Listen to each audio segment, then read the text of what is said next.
Hey, this is Brandon, aka the DeFi Guide. Thank you for watching my video. Before we get into it, please learn and obey the #1 rule in DeFi. See, here we do DeFi the right way, which means we take full control, full custody of our crypto assets using a Web3 wallet.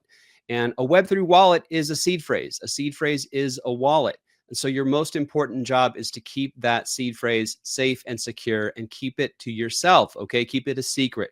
I recommend that you keep your seed phrase as some kind of a hard copy. You don't want your seed phrase in any kind of electronic file format because that device that you're storing that file on could get hacked. And if you lose your seed phrase, you're going to lose all of your assets. So keep it as a hard copy and keep it to yourself. Never give it to anybody, no matter what they say. There are all kinds of scammers out there that will try to trick you. Never email your seed phrase to anybody, not even to yourself. And definitely the biggest one is never enter your seed phrase into any kind of a website. That's a very common scam. They will get you to go to a website and enter your seed phrase into the site. If you do that, it's game over. They're going to drain all of your funds. So keep your seed phrase to yourself. And with all of that being said, let's get into the video. If you're interested in getting into the business of providing liquidity on a decentralized exchange, this is the video for you. But it's important to understand exactly what it is you're doing when you're providing liquidity. It's quite a bit different. In fact, it's the opposite of what you're doing when you're trading. So when you're trading, you're trying to buy low and sell high, or the other way around, you're trying to sell high and then buy back at a lower price. With providing liquidity, our capital is being used to make a market, and we're actually doing the opposite of buying low and selling high. So let's take an example and let's try to understand exactly what it is we're doing with providing liquidity.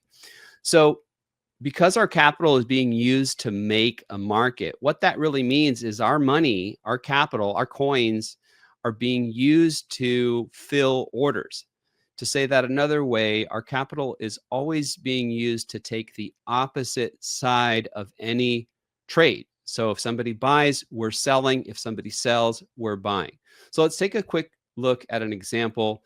I'll just pretend that I want to provide a new liquidity position here on ETH USDC. So I'm going to draw this box to represent my range, right? So this would be the top of my range, and this would be the bottom of my range. This is how V3 liquidity provision works. We have to designate our range in which we are going to be providing liquidity and filling orders. So the high or the max is up here. The min is down here. What I'm going to have to do in order to open this position is I'm going to have to deposit ETH in this upper portion, and I'm going to have to deposit USDC in the lower portion.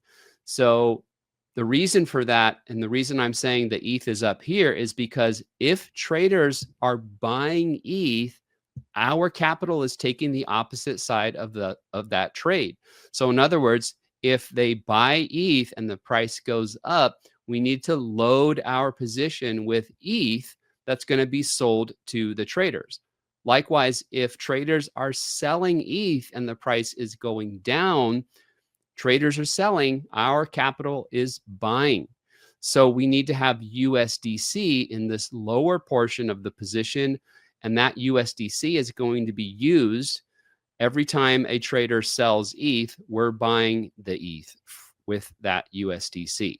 Okay, so to think about this in another way, we're constantly being converted. Our capital is constantly being converted into the underperforming asset, the underperforming asset. So again, it's the opposite of your objective when you're a trader.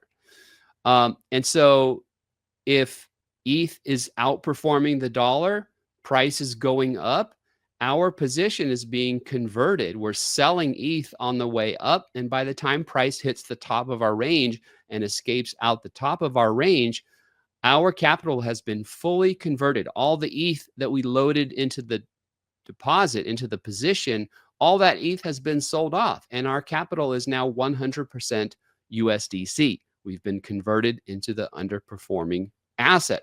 Likewise, if traders are selling ETH and the price is going down, we're buying. Their traders are selling, we're buying ETH, we're buying ETH. By the time price reaches the bottom of our range and escapes out the bottom, we don't have any more USDC. We've already spent all of our USDC buying ETH from the traders. So once again, our capital has been converted into the underperforming asset. ETH is underperforming the dollar, and our position has been converted into 100% ETH. So you need to understand that. And you might be saying to yourself, well, why would anybody want to do that? Why would we constantly want our capital to get converted into the underperforming asset?